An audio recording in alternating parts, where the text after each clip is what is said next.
Boa noite, terça-feira, 26 de abril de 2022. OCP Fatos já está no ar e nesta edição vamos repercutir os seguintes assuntos. Operação apura crimes em compra de respiradores pelo consórcio Nordeste. Mas veja, numa empresa que vendia produtos derivados de maconha. Na CPI da pandemia, ninguém tocou no assunto. Tem mais? Começa a esquentar a política em Santa Catarina. Ex-governador Raimundo Colombo afirma que o atual governador Moisés mentiu.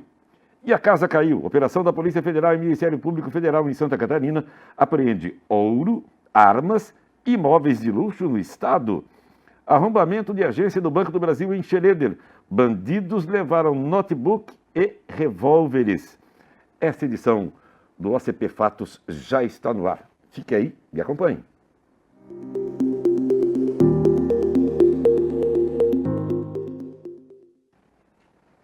Tenho dito até de uma certa forma insistente que o Supremo pode muito, mas não pode tudo. As declarações do ex-presidente do Tribunal Superior Eleitoral, ministro Barroso, do atual presidente Edson Fachin, do ministro Alexandre de Moraes e outros menos cotados, provoca mais tensão num ambiente que deixou de ser harmônico há muito tempo. Não há harmonia entre poderes, e negue quem quiser. Há tempos, e isso está muito claro, o Supremo deixou de ser a corte máxima do judiciário brasileiro e se transformou num ambiente de juízes ativistas. Deixou de ser judiciário e se arvorou em executivo, legislativo, sem falar na incessante busca pelos holofotes da mídia covarde, que não possui coragem para apontar os erros, reiteradamente feitos por ministros do Supremo. Vamos lembrar que ministros passam e o Supremo ficará. Nesse momento de completa insegurança jurídica, onde se interpreta a lei conforme conveniência, um ministro do Supremo Tribunal Federal comete o despautério de multar um advogado por excesso de recursos, ou seja, soterram o amplo direito de defesa. Ministro, como fez Luiz Roberto Barroso, atacando as Forças Armadas, como se ele, ministro, possuísse a qualidade da infalibilidade. Tanto não a tem que a reação à sua fala destemperada veio rapidamente do Exército Brasileiro e do Legislativo através do deputado José Medeiros, que classificou o comportamento de Barroso em relação ao presidente da República como ódio de madrasta e pessoa que não se comporta mais como ministro e sim como militante. Vou repetir. O Supremo Tribunal Federal pode muito, mas não pode tudo.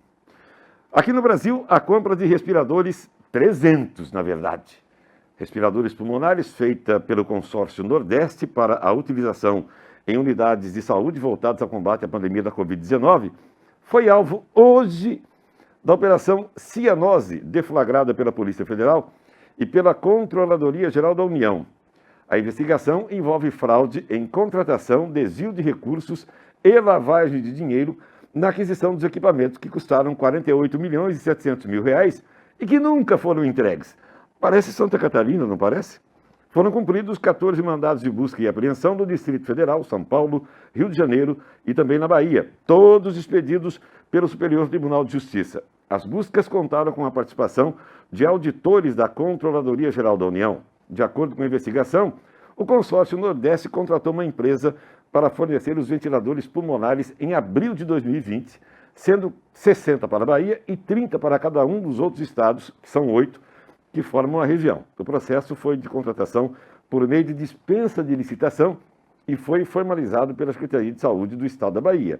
A auditoria realizada pela Controladoria Geral da União verificou que, apesar dos valores envolvidos na relevância da compra dos equipamentos e serem relevantes, nunca foram entregues.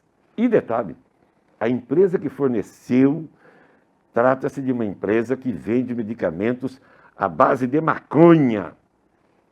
Até agora não houve justificativa para nada, o dinheiro sumiu e os respiradores não apareceram. Além disso, a auditoria constatou que o pagamento foi feito antecipadamente. 49 milhões de reais cash. Isso não apareceu na CPI da pandemia, aquela CPI que foi um verdadeiro circo. Aqui em Santa Catarina, ano eleitoral, e as coisas começam a esquentar. Ontem, o governador de Santa Catarina, Carlos Moisés, provocou o ex-governador Raimundo Colombo e escreveu o seguinte na sua rede social, abre aspas, quando você estiver para baixo, achando que todas as suas decisões prejudicam o seu futuro, lembre-se do empréstimo de 3 bilhões que o governo de Santa Catarina pegou em 2013, já pagou 1,5 bilhão de quase tudo, sendo juros e encargos, e ainda deve praticamente os mesmos 3 bilhões. Hoje, Raimundo Colombo respondeu. Ouça. Essas informações que o governo do estado divulgou, elas são falsas. Pior do que falsas, elas são mentirosas. Na verdade, o governo do estado não pagou 1,5 bilhão de juros. Isso é mentira, né? Esse empréstimo ele foi feito uma compensação para corrigir uma injustiça que estava sendo feita com 3 estados no Brasil por causa da Resolução 13. Aquela famosa resolução de 2013 feita pelo Senado, que igualou o imposto nos portos. E aí beneficiou São Paulo e prejudicou esses 3 estados. E aí eles ofereceram um recurso como compensação, com 7 anos de carência, 25 anos para pagar e juros de 0,8% ao ano, né? Então era uma coisa muito favorável. O que nós fizemos? Nós pegamos esse dinheiro e pagamos um empréstimo de 1 bilhão de reais que o Estado tinha feito há vários anos atrás para equalizar uma questão da Celesc, só que o juro era muito alto. Então, com esse dinheiro, nós pagamos 1 bilhão de reais de juro na hora. A gente trocou o dinheiro, ele entrou por uma porta e saiu pela outra em direção ao BNDES e resolveu um problema. Era 16 milhões de reais de juro por mês, o empréstimo antigo. O segundo investimento que nós fizemos foi colocar 250 milhões, eu não lembro bem agora, isso foi em 2013, no BRDE. E com isso, pelo Acordo de Basileia, que é o acordo que regulamenta todo o sistema financeiro mundial, o BRDE passou a ter condições de emprestar 6 vezes mais, né? E com isto, nós conseguimos agilizar a economia catarinense. Muitas empresas que vieram para cá acessaram esse dinheiro, a BMW foi uma delas, né? Isso teve um sucesso tão grande que o Rio Grande do Sul e depois o Paraná também fizeram um aporte desse valor para o BRDE. E esse dinheiro está lá no BRDE e hoje tem mais de 1 bilhão, porque ele foi emprestado, ele ganhou juros e esse dinheiro capitalizou o BRDE e Santa Catarina tem, eu acho que 34% do BRDE. Então foram coisas positivas, coisas boas para Santa Catarina, né? Agora, a gente não fica, eu nunca fiquei falando das dívidas que tinha quando eu assumi, porque foram dívidas que foram feitas para o desenvolvimento de Santa Catarina ao longo da sua história. Eu não fiquei criticando, eu fui resolver. Na época que eu assumi, o Estado pagava 13% do que arrecadava com dívida. Hoje paga 7%, porque nós renegociamos a dívida e sobra 6% a mais para você investir. Vejam a diferença da boa gestão. Mas é assim, né? Quem não tem o que falar bem de si próprio tem que falar mal dos outros. E essa é a realidade que a gente está enfrentando com o governo do Estado. Mas a mentira tem perna curta e ela não dobra a esquina, ela já se esclarece no mesmo lugar onde ela é apontada. Um grande abraço a todos. Vai esquentar a política em Santa Catarina ou não vai? Vai. Falando em Santa Catarina, uma força-tarefa foi desencadeada hoje para apurar movimentações suspeitas no mercado de câmbio catarinense. A operação denominada Câmbio Barriga Verde foi comandada pelo Ministério Público Federal em conjunto com a Receita e a Polícia Federal e apreendeu nesta manhã, você está olhando aí na telinha, olha que coisa linda, dinheiro, barras de ouro, armas de fogo, carro e móveis de luxo. Até parei para ver as barras de ouro. Puxa vida, hein? A ação também cumpriu 22 mandados de busca e apreensão expedidos pela Justiça Federal de Criciúma em endereços de pessoas físicas e jurídicas nas cidades catarinenses de Florianópolis, São José, Criciúma, Garopaba, Imbituba, Uruçanga e Itajaí. E também no município de Caxias do Sul, no Rio Grande do Sul. Impressionante, hein? Vamos ver se o tempo nos ajuda? Vinhetinha do tempo e vamos à previsão.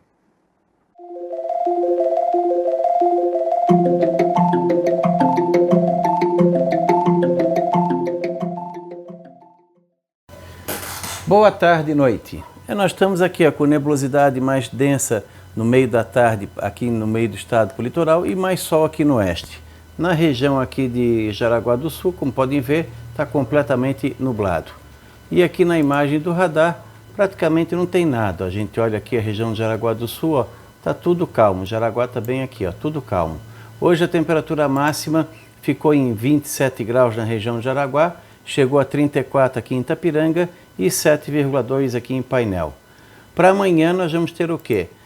Toda essa região aqui de Jaraguá do Sul, toda essa área aqui do norte do estado, teremos alternância entre nublado, períodos de sol, a chance de alguma chuva é pequena, talvez alguma garoa, algum chuvisco agora à noite, pequena chance. Durante o dia, na quarta-feira, fica entre 18 e 21 graus, a máxima talvez uns 27 e 30, passa até um pouquinho. Na quinta-feira, de novo, tempo mais para bom, pouca chance de chuva.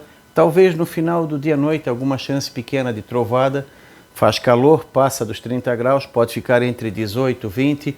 Na sexta-feira, começa com tempo bom, faz calor e pode ter chuva ou trovada entre a tarde ou a noite. E está indicando no fim de semana um pouco de cada. Entre chuva, períodos de melhora, cai um pouco a temperatura. Da Climaterra, Ronaldo Coutinho.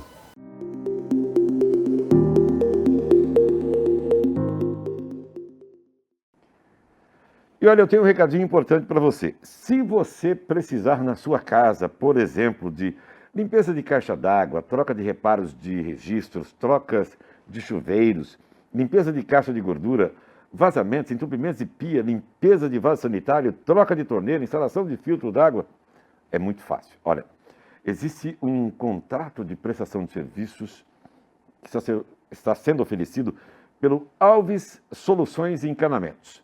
Você paga R$ 29,90 por mês e tem tudo isso, você não se preocupa mais. Deu problema de encanamento na sua residência? Alves Soluções, R$ 29,90 por mês.